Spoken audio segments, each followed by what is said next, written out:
que filmer, c'est déjà fixer une mémoire. Dès que vous posez une caméra, il est en train de fixer une mémoire. Là.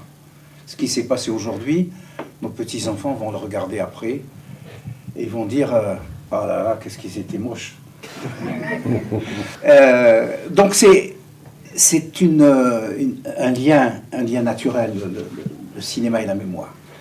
Avant, c'était l'écrit,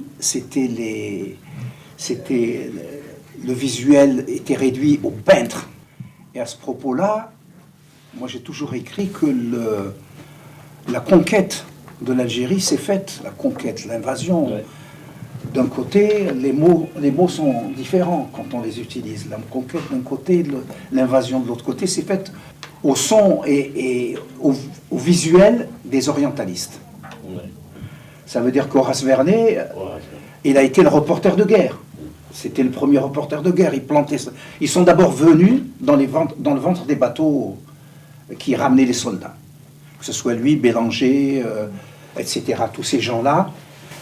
Je ne parle pas de la deuxième génération des peintres. De Lacroix, par exemple. De Lacroix.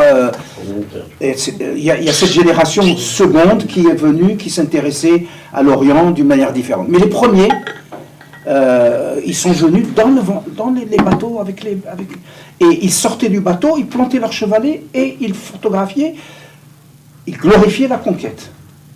Donc c'était les premiers reporters de guerre. En face, nous, qu'est-ce qu'on avait? Pourquoi ça s'est passé comme ça? Parce qu'on on avait l'interdit de la représentation. Et c'était un handicap énorme. Les Indiens d'Amérique ont été génocidés parce qu'il n'y avait pas de témoins. Et le cinéma américain, après, a été un témoin falsifié, fallacieux, qui a montré ça comme une élimination de sauvages par un acte de civilisation. Ce que les Français ont essayé de faire aussi en Algérie, en disant que c'était une opération, c'est la civilisation. Ces peintres-là, ils exposaient ensuite dans les grandes galeries européennes, et ils montraient combien la France était en train d'apporter la civilisation, le développement, que c'était un pays aride, qu'il n'y avait rien, etc. On a éliminé l'État algérien qui existait, etc. Tout ça a été éliminé. Et en fait, la situation religieuse, la situation sociologique, la situation culturelle du pays faisait que on ne pouvait pas... Il y avait l'interdit de l'image, de la représentation, et représentation de l'image ou image de la représentation. C'était le pot de terre contre le pot de fer. On ne pouvait pas lutter. Nous n'avions pas d'image à projeter de nous-mêmes. Donc celui qui n'a pas d'image à projeter de lui-même n'a pas de mémoire. Il est condamné à ne pas avoir de mémoire. C'est pour ça que dans un film que j'ai produit pour la télévision algérienne, qui s'appelle La Zelda ou les Chants de l'oubli, Essayed Djibar dit « La mémoire est un corps de femme, est un visage de femme ». Pourquoi? Parce que les femmes racontent aux petits, avant de dormir, elles racontent des histoires. Les hommes oublient, les hommes dansent et oublient. Même quand ils vont à la guerre, ils dansent quand même. Avant de mourir, ils dansent.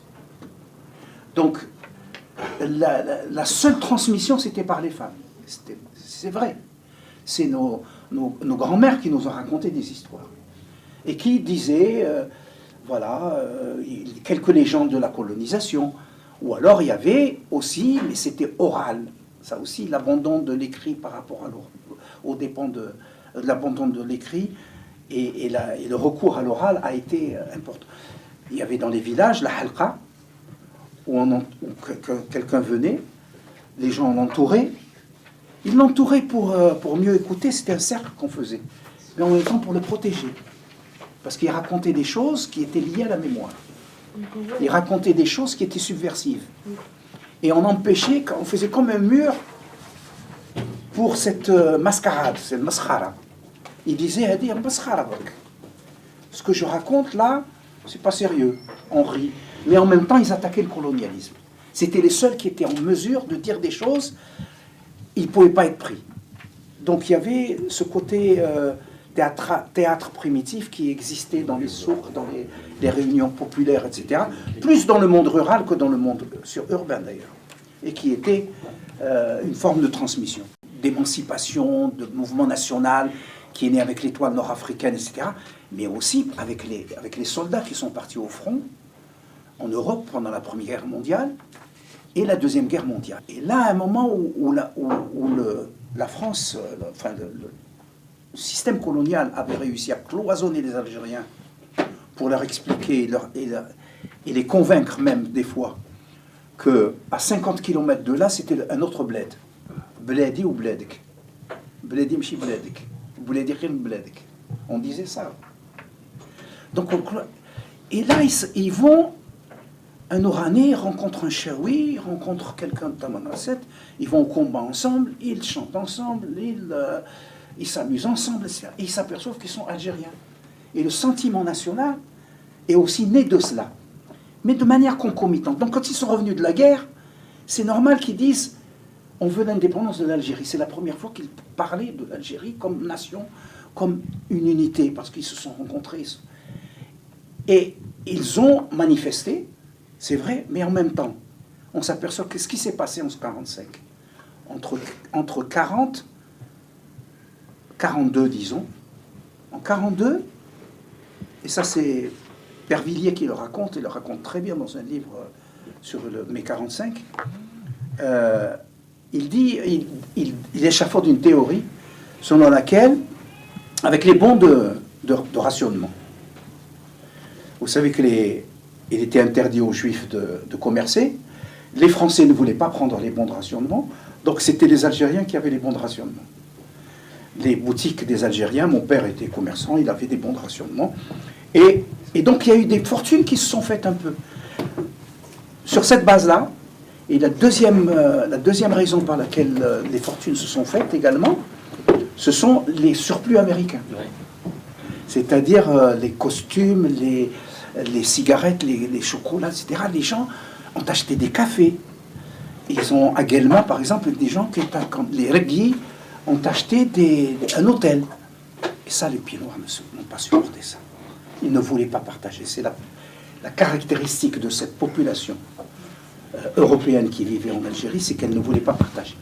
Pour Pervilliers, c'est pour arrêter la tentative d'embourgeoisement des Algériens et de partage des richesses de l'Algérie qu'ils ont fait cette répression féroce.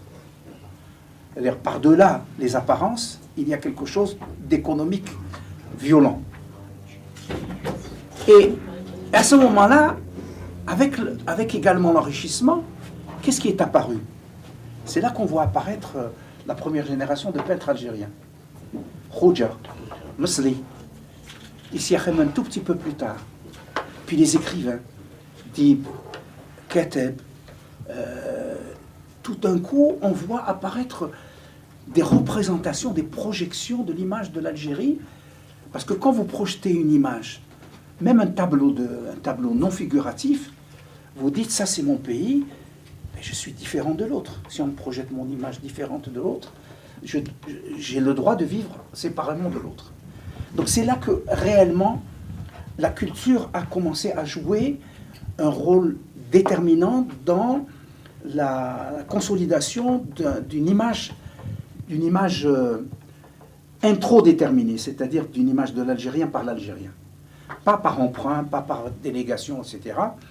Et donc cette génération de peintres, elle a été suivie par des générations d'écrivains, géniaux d'ailleurs, des très grands écrivains. Ensuite, il y a eu une génération de musiciens, une génération d'hommes de théâtre, les Touri, les Bashtarzi, etc., qui ont créé... Alors on appelait ça le théâtre arabe à l'époque, parce qu'on leur a donné Mogador, la salle du Mogador.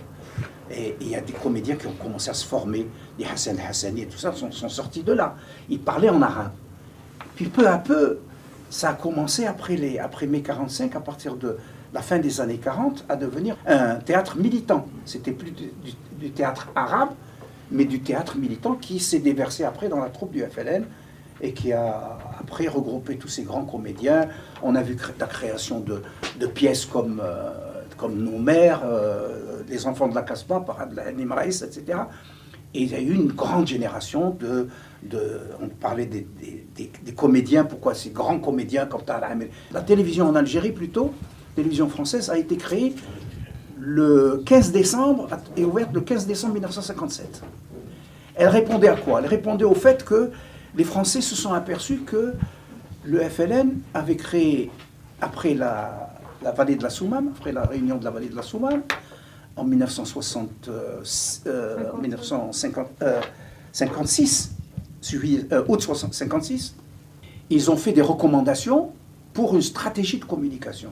C'était des stratèges, des gens comme Ben Ramdan, etc., et des gens qui étaient des visionnaires. Si bien que la guerre d'Algérie allait se dérouler, la première guerre qui allait se dérouler sur le terrain de la communication, c'était la guerre d'Algérie. Imaginez qu'on sort de là en août 1956, en février 1957, le FLN crée à Tunis une école de cinéma. Aujourd'hui, on est en train de parler en Algérie de créer des écoles de cinéma, alors qu'à l'époque, il existait des écoles de cinéma. Et c'est des écoles de cinéma, et la première chose qu'a fait Vautier quand il est arrivé avec Clément et avec d'autres personnes comme Djemeldine Chandarli, etc., c'est d'enseigner. Et ils enseignaient, en fait, les élèves, c'était qui? Il y avait des stagiaires comme Ahmed Lalem, par exemple, Askri, ils sont partis de là, même Rachdi était un élève de cette école. Mais les vrais élèves, c'était des Djoundi. C'était des soldats de l'armée de libération, parce que Ben Ramdan disait, moi je ne peux pas envoyer un étranger et qu'il risque sa vie parce que ça va nous coûter cher, ça va faire la une des journaux.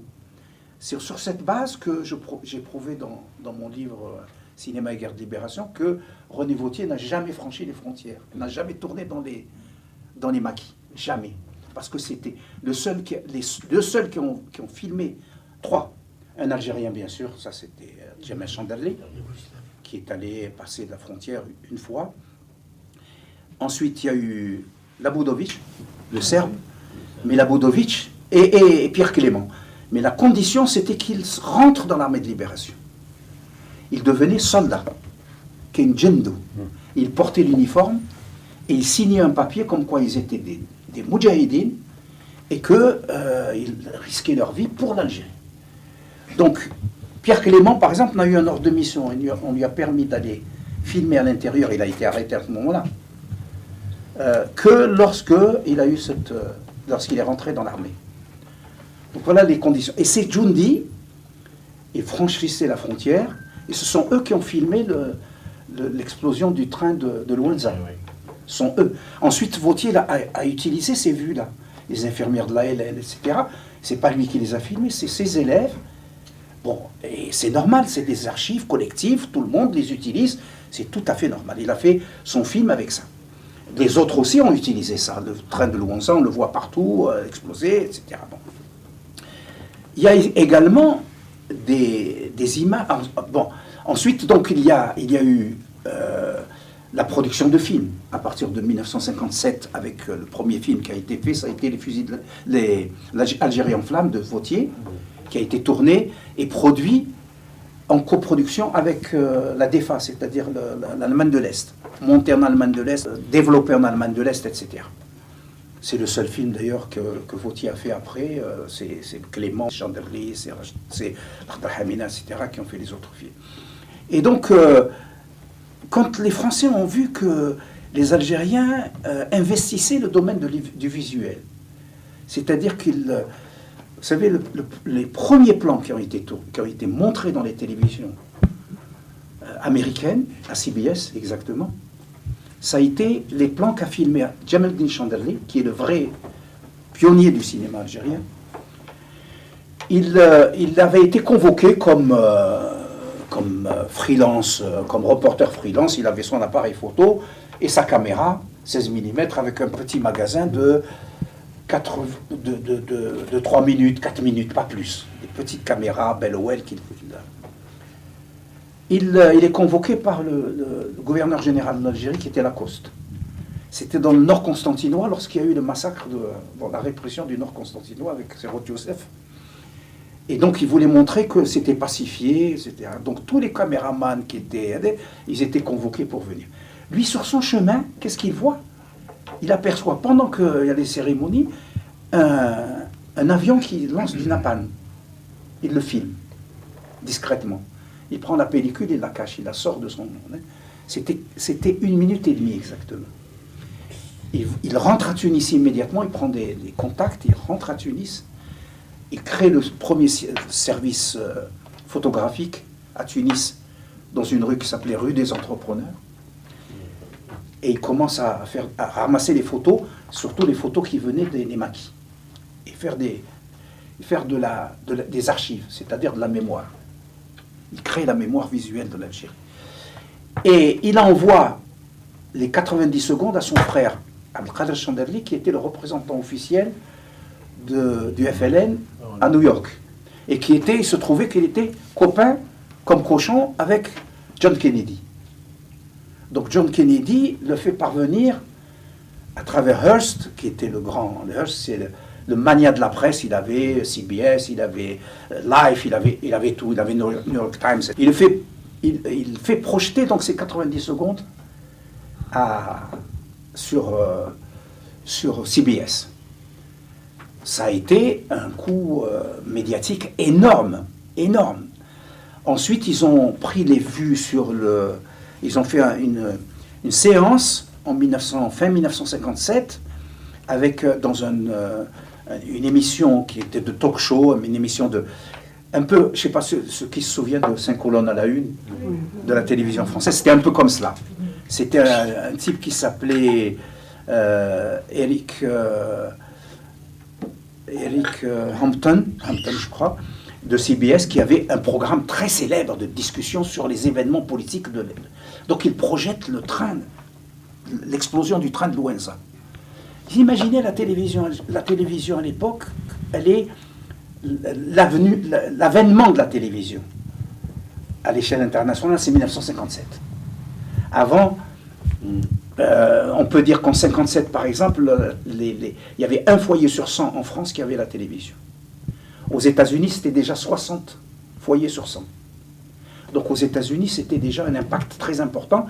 Et vous avez une télévision qui a comme concurrent le cinéma, qui fait Cléopâtre, qui fait des grands films, des moyens colossaux, le cinémascope, etc. Et eux, ils n'ont pas les moyens. Donc vous leur offrez des scènes de guerre gratuitement. C'est du pain béni. Et donc, ils ont projeté ça, et les Français se sont émus, ils se sont dit, ils sont en train de prendre une avance sur nous, et ces petits films de rien du tout, il n'y en avait pas beaucoup, mais ils contredisaient fondamentalement, et dans les faits, pas dans la parole, dans les faits, c'est pas des événements, c'est une guerre. C'est pas des événements d'Algérie, c'est une guerre. Et ça, les cinéastes ont joué un rôle très important là-dedans, très important. Et quand vous avez, en 1958, une première page de Newsweek, une front page, la couverture, Farhat Abbas, et ensuite, l'année d'après, une couverture avec Ben Khattab, ça veut dire que vraiment, ce sont des coups d'éclat. Donc les Français, en réponse, ils créent la télévision en Algérie à la va-vite, pour essayer de reprendre contrôle des esprits algériens. Ça, c'était décembre 57. Et ils ont formé des gens. Ils ont commencé à former des gens, ils les envoyaient à l'IDEC, etc. Bedia s'est formé comme ça. Bedia a fait sa carrière à la télévision algérienne. Grébé et tous les grands acteurs, etc. Seulement, les Algériens découvrent, ils maîtrisent l'image très vite. Des gens comme Nordin Adel, etc. Ils ont formé des gens de très très haut niveau. Et ils ont commencé à faire des films, évidemment, en arabe. Pour eux, c'était là qu'on a inventé le sketch Sharba. Pour dire que il est où les Algériens, c'est-à-dire c'est des petits trucs de folklore et tout. Mais entre-temps, il y a eu quelqu'un qui s'appelle Ali Djennaoui, 1958. Il prend du matériel, ils sont 8, dont Youssef Sahraoui, toute une équipe avec tout le matériel, et ils vont au maquis. Ils quittent la télévision algérienne, la télévision française, et ils vont au maquis. Donc, vous voyez comment la culture a finalement été le ferment, le ciment et le fuel qui a alimenté la capacité de communiquer et d'atteindre l'opinion publique internationale. L'objectif principal, la principale conclusion de la vallée de la Soumam, dans la plateforme de la vallée de la Soumam, c'était comment conquérir le cœur de l'opinion mondiale, l'opinion publique mondiale, pour montrer que nous ne sommes pas la France, nous sommes différents, et que tout ce que nous voulons, c'est pas la guerre, c'est pas la violence, c'est de vivre différemment, séparément, et de vivre indépendant, c'est tout. Donc voilà comment toutes ces choses-là se sont mises en place. Et cette télévision, elle a formé énormément de gens. C'est pour ça que quand on parle de la nuit à peur du soleil, en 1964, bien sûr, on retient la bataille d'Alger un peu plus tard, mais en 1964, la télévision algérienne, la radio-télévision algérienne, produit un film magnifique, gigantesque, en 35 mm, qui s'appelle La nuit à peur du soleil, avec 100% de techniciens algériens, des musiciens algériens, au moment où les gens du cinéma étaient encore dans la vision hollywoodienne et ramenaient des musiciens français, ramenaient des monteurs français, des directeurs français. La télévision a toujours fonctionné, mais ça, c'était la formation à partir de 57, formation intensive, qui a finalement, le colonialisme ne reçoit, comme disait Diap, ne retient jamais les leçons. Finalement, tout ce qu'ils ont fait, c'était au profit de l'Algérie, au profit de l'image de l'Algérie. Donc, ces films qui ont été faits pendant la guerre de libération, c'était des films collectifs. Comment ils ont été faits? Bien sûr, il y avait des gens qui allaient faire le montage final, mais il y avait une cellule qu'a créée Mohamed Yazid, qui était ministre de l'information du GPRA. Le GPRA, je vous rappelle, c'était septembre 1958. Avant, c'était un service cinéma comme cela, mais là, ils ont créé vraiment un service image et son que présidait Mahiddine Moussaoui et qui regroupait beaucoup de volontaires. Bien sûr, il y avait des Algériens comme Djemeldine Chanderli, mais il y avait aussi Belhadj, mais il y avait énormément d'amis de l'Algérie ou d'Algériens, puisque quelqu'un comme Claudine ou Pierre Chollet, c'était des Algériens. Ils se sont toujours définis comme des Algériens.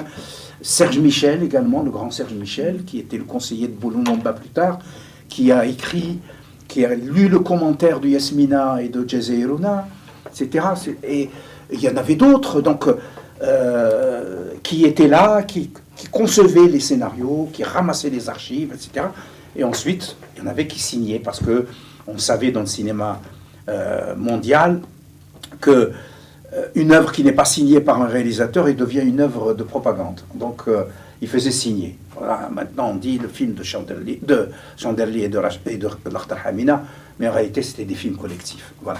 Alors, ils ont produit en particulier beaucoup de films sur Sakhir Sidi Youssef, par exemple. Comment Reda Malek raconte comment Sakhir Sidi Youssef est bombardé par l'armée française parce que c'était le fameux droit de suite qui est aujourd'hui utilisé par d'autres entités. Et donc, ils sont bombardés le soir. Au moment où ils apprennent la nouvelle, ils partent de Tunis pour Sakhir Sidi Youssef, qui est quand même à la frontière ouest de la Tunisie, est de l'Algérie, et qui est quand même à 300 km. Ils partent avec la 2 chevaux personnelle de Reda Malek. Ils sont Pierre Clément et Djemeldine Chanderli. Ils arrivent dans la nuit. Donc il fallait filmer les décombres, ça fumait encore, les écoles il y avait encore des cadavres, c'était l'horreur. Et il fallait de la lumière. Heureusement, ils ont amené une torche, et c'est Reda Malek lui-même, fameux négociateur déviant, grand homme politique, qui leur tenait la torche. Vous voyez comment les choses se faisaient. Mais après, ce film-là a connu un retentissement extraordinaire. Et puis après, ils ont décidé c'était la 3e tentative de faire passer la question algérienne à l'ONU, à l'Assemblée générale de l'ONU, en 1961. Décembre 60. décembre 60, puisqu'il y avait, voilà. en même temps que les manifestations du 11 décembre. C'est venu juste après les manifestations du 11 décembre. Et donc, il prépare 2 films, et Mohamed Yazid, qui était ministre, il disait, nous avons conçu 2 films, l'un pour faire pleurer dans les chaumières, c'était Yasmina, et regardez le génie de ces gens-là, ils prennent une petite fille, qui s'appelle Yasmina, et qui tient dans ses mains une poule. Elle raconte, je suis Yasmina, mes parents ont été tués pendant un bombardement, celle-là c'est Zina, c'est ma poule. Et je suis avec mon frère, on traverse le désert, on ne sait pas où aller, et ça fait pleurer tout le monde. L'idée, vous voyez, dans ce pays où l'éveil, l'amour des animaux, des choses comme ça, que cette histoire de la poule, les gens disaient, ils se sont plus attendris sur la poule, les Américains, que sur Zina, que sur Yasmina. Et vous remarquez que l'histoire de la poule, Al-Khadr l'a reprise dans... Non, dans Le Vent des Aurès. Elle vient à Keltoum avec elle propose la poule comme ça. Elle va de camp en camp. Voilà, de camp en camp. En réalité, la poule, pendant la période coloniale, quand les gens n'avaient pas d'argent, ils allaient chez le médecin et ils proposaient de payer avec des œufs ou avec la poule. C'était ça, la poule, elle servait à ça. Bon, ça fait rien, il a utilisé quelque chose qu'il avait vu pendant le tournage de Yasmina, dont il avait assuré le montage. Donc, ces films-là sont passés à l'ONU, en marge de l'ONU. C'est encore une fois le clan de Kennedy qui a tout préparé, qui a invité des gens, qui a payé. C'est Hearst lui-même qui a payé d'ailleurs une grande salle où il y avait des invités, des tables, des notables, beaucoup d'ambassadeurs. Et on dit qu'il y a beaucoup de gens, beaucoup d'ambassadeurs ont voté pour l'Algérie parce qu'avant, ils n'avaient pas réussi à avoir la majorité. Après avoir vu les 2 films. Et il faut ajouter aussi, ça je crois que c'est Chanderly qui disait ça, Al-Khadr Chanderly, il disait les clameurs des manifestations du 11 décembre ont retenti jusque dans les couloirs de Manhattan. Ça veut dire que les gens étaient conscients que la parole populaire s'était exprimée et que si les Français avaient essayé de développer une propagande disant que les gens n'étaient pas derrière le FLN, là, les manifestations ont prouvé tout à fait le contraire. La radio a couvert, mais la télévision, même la télévision française, on aura interdit de filmer les manifestations de décembre 60. Seule une équipe de Movietone américaine a pu filmer. C'est les seules vues que nous avons aujourd'hui de mémoire de la manifestation. Tout ce que vous voyez, c'était le film américain de Movietone. Les rares vues qu'on a des manifestations de 60 qui sont très importantes. Alors que nous avons la chance pour les manifestations d'octobre 61 d'avoir le film de Jacques Panigel qui s'appelle Octobre à Paris. Octobre à Paris, le lendemain il est venu filmer, il a filmé des témoins, etc. Travail remarquable, commandité par le collectif des 121. Et qui, donc, là il y a des images, et les images, finalement, on a plus de films sur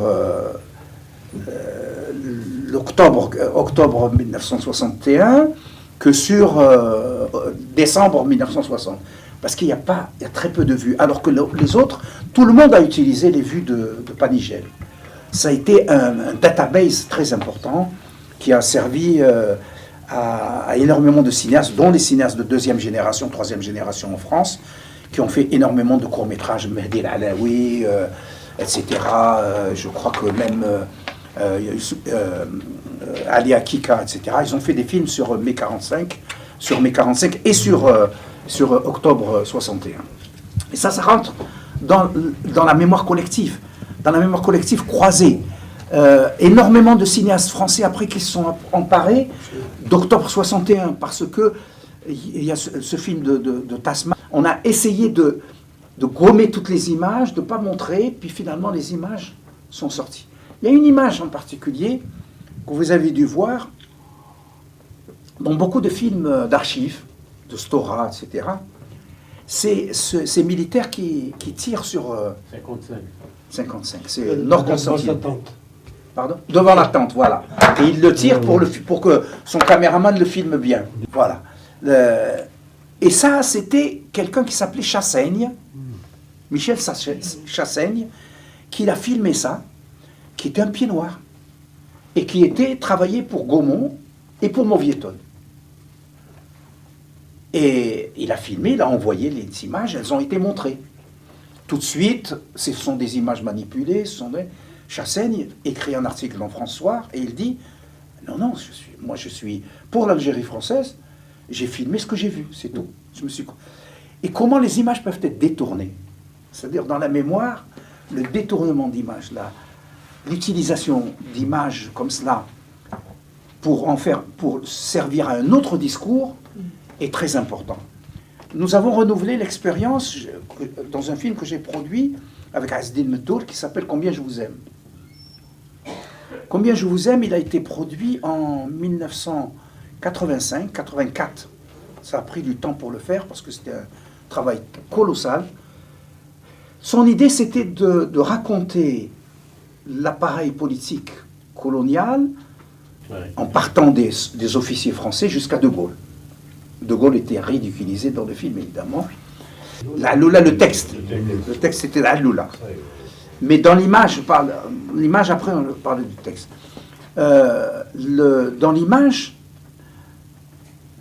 Ahmed Dour vient me voir, il me dit, j'étais aux Eucalyptus, c'est un studio qu'avait créé Tahar Hannesh, d'ailleurs un des pionniers du cinéma algérien, et j'ai vu qu'il y avait tous les JT de l'époque française qui étaient jetés là.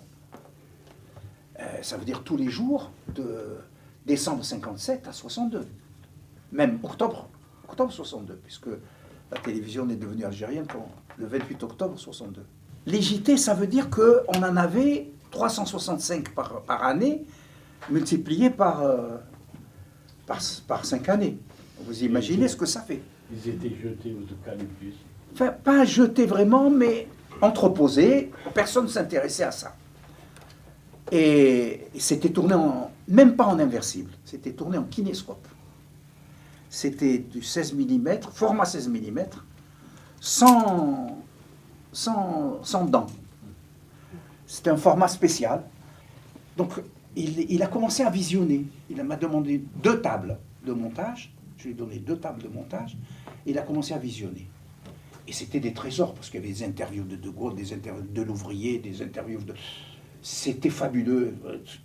La plupart des archives après de la télévision, la richesse vient de là. Après, heureusement, ils ont numérisé tout cela. Il a dupliqué 100 000 mètres de pellicule. 100 km. Vous imaginez, dans un laboratoire qui était le laboratoire de la télé, qui a été ensuite fermé, bien sûr, à la fin après la restructuration de la RTA. Et il fait un montage en utilisant strictement et exclusivement des images françaises de l'armée, puisque c'était le cinéma aux armées qui filmait, pour faire un discours anticolonial. Et c'est là qu'intervient Alloula.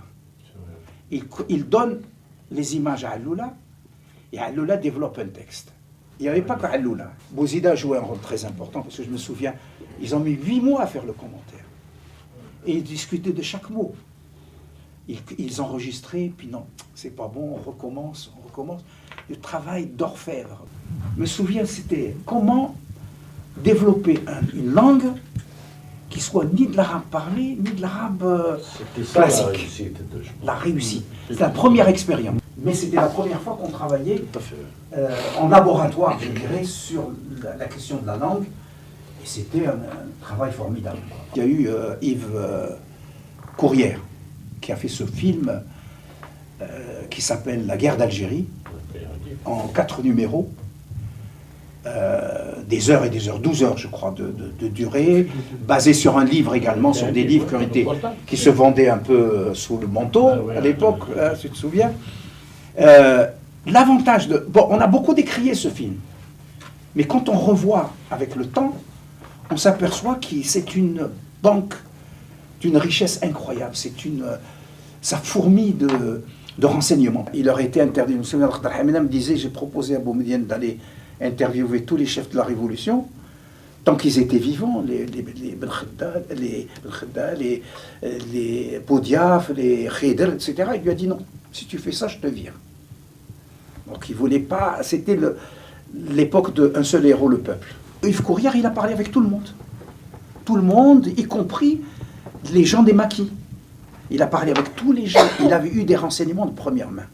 On s'aperçoit que Yves Courrière, à le relire aujourd'hui, eh ben, c'est quand même une source de mémoire sur la guerre d'Algérie qui était pas du tout aliénée, pas du tout coloniale, et qui était d'une richesse très grande dont on peut encore s'inspirer. Donc, vous voyez que le diable se cache dans les détails et on ne sait pas où il se niche. Des fois à droite, des fois à gauche. Voilà, alors là, le cinéma, encore une fois, je vais m'arrêter là parce que sinon je vais en parler pendant... Le cinéma, pour moi, c'est lié à la mémoire. Aujourd'hui, est-ce que le cinéma algérien contribue, c'est ça la vraie question, est-ce que le cinéma algérien contribue au renforcement, à la sédimentation de la mémoire et pas au roman, à la fabrication du roman national? C'est très différent. Oui. Travailler sur la mémoire, ce n'est pas fabriquer un roman national qui est un prêt-à-porter. C'est-à-dire, je veux que ce soit comme ça. La mémoire nationale aujourd'hui, on a fait le travail, je pense, sur la guerre de libération. Le travail était bien fait. Bien fait, mal fait. Mais enfin, globalement, il y a eu des films de grande facture, comme La Chronique Celle et Braise, qui est le seul à l'époque qui revenait avant 54 et qui a fâché beaucoup Boumedienne. Je me souviens, j'étais là à l'Afrique et j'étais pas loin de la discussion entre Boumedienne et Khdar Hamina. Boumedienne était très fâché parce que pour lui, il fallait pas parler du mouvement national. Donc lui, il a montré une manifestation avec des gens du MTLD qui étaient devant, les partis, etc., sans les nommer. Il a parlé, c'est le premier qui a parlé de mai 45, sans le nommer, parce que c'était à l'époque tabou. On disait, en novembre 54, on est né en novembre 54, on n'existait pas en novembre. Donc aujourd'hui, le travail mémoriel du cinéma algérien, c'est de revenir au-delà pour montrer que l'Algérie a un passé très important et qui n'est pas né avec l'arrivée des Français. C'est une parenthèse. On a connu, la Numidie a connu des empereurs qui ont été des Berbères qui ont été à Rome, qui ont conquis Rome. Il y avait une vie intellectuelle. Il y avait des romanciers. Le premier romancier, c'est peut-être Apulé de Mador, qui a fait le premier roman Landor de l'histoire de l'humanité. Je veux dire que le seul qui a fait un film adapté d'Apulé, Landor, c'était un Italien qui s'appelle... c'est vrai que c'est une coproduction avec l'Algérie. Il s'appelle Sergio Spina. Voilà. Alors, aujourd'hui, le travail mémoriel, je ne vais pas m'étendre beaucoup, je vais vous laisser la parole, c'est pour moi de revenir au-delà de ces étapes qui ont été bien franchies. Je veux dire, que ce soit le film de Meddour, que ce soit les films de Siad Jebbar, que ce soit les films de Khdar Hamina. Il y a eu d'autres films comme Noua, comme Les Enfants de Novembre, des grands films que la télévision a produits sur le mouvement national. Ce travail a été fait. Maintenant, il s'agit de revenir un peu plus en arrière. D'abord, grâce doit être rendue à un grand cinéaste que je respecte beaucoup, c'est Lemine Merbah, qui a fait le premier film sur la spoliation. La mémoire algérienne, les mémoires de la Révolution, c'est pas de dire il y a eu Salih Hadj ou il y a eu celui-ci ou celui-là, c'est très bien qu'il soit là. Mais c'est de dire que c'est parce qu'on a arraché la terre aux Algériens qu'ils ont décidé qu'un jour ils seraient indépendants. Et tous les films aujourd'hui, les grands films, par exemple, si vous prenez Hors la loi, il commence comment Hors la loi? Première séquence avant le générique, c'est le cadi qui vient et qui lui dit Monsieur Michel, il a pris ta terre parce que est-ce que tu as un acte de propriété? Il dit, mais j'ai hérité de mes ancêtres cette terre. Tu as un acte de propriété? Je ne sais pas, parce que c'était la parole. Et donc, ses enfants, à lui, vont aller à Sétif, et ils vont participer à la manifestation de Sétif, et ensuite ils vont immigrer en France, ils vont être les éléments constitutifs de la Fédération de France. Vous voyez le lien qui est fait avec la matrice, c'est l'expropriation, c'est les grandes mesures de l'expropriation. Et il y a un film de Nabil Melbah qui s'appelle Bni Handel, qui est magnifique, qui est basé d'ailleurs sur un scénario et une recherche d'un grand historien, d'un grand... Un travail sociologique. un travail de sociologie, de géographie également, de Djilali Sari, qui est un grand professeur de géographie, qui était l'élève de Prenant et de Lacoste, d'Yves Lacoste,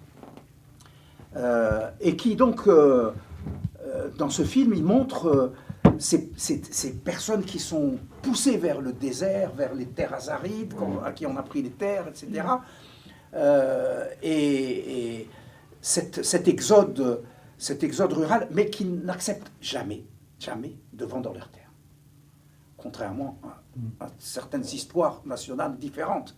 Les Algériens, la force de la paysannerie algérienne, c'est qu'on lui a arraché la terre. On a essayé de les arracher de leurs terres.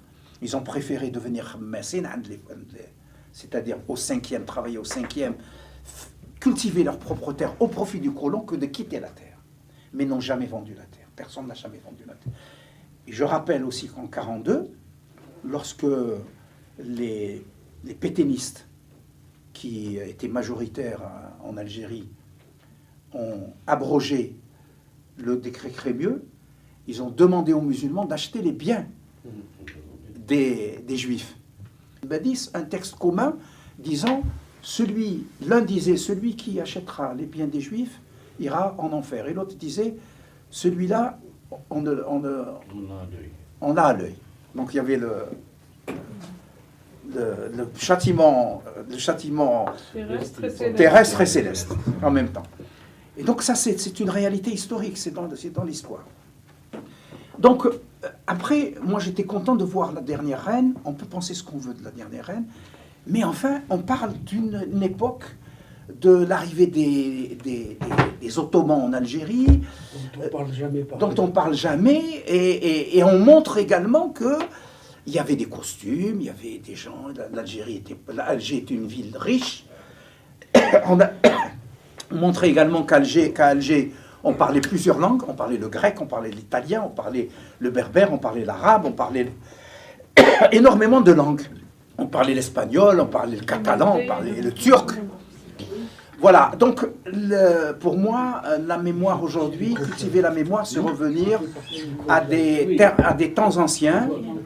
Il n'y a pas eu beaucoup de choses qui ont été faites. Dans le documentaire, si, peut-être dans le documentaire, on oublie.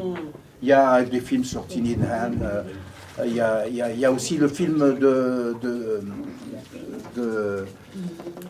les enfants de Tsaki, qui s'est tourné en langue targhi.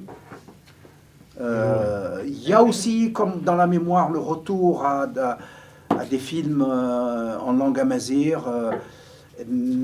mais qui sont de langue amazigh, mais qui ont un niveau, disons, c'est pas folklorique. Un film comme Ergo, qui est magnifique, Donc le film amazigh, il a atteint maintenant des niveaux qui sont absolument au même niveau que les meilleurs films algériens. Donc ça aussi, c'est un travail de mémoire. C'est un travail de recouvrer sa mémoire.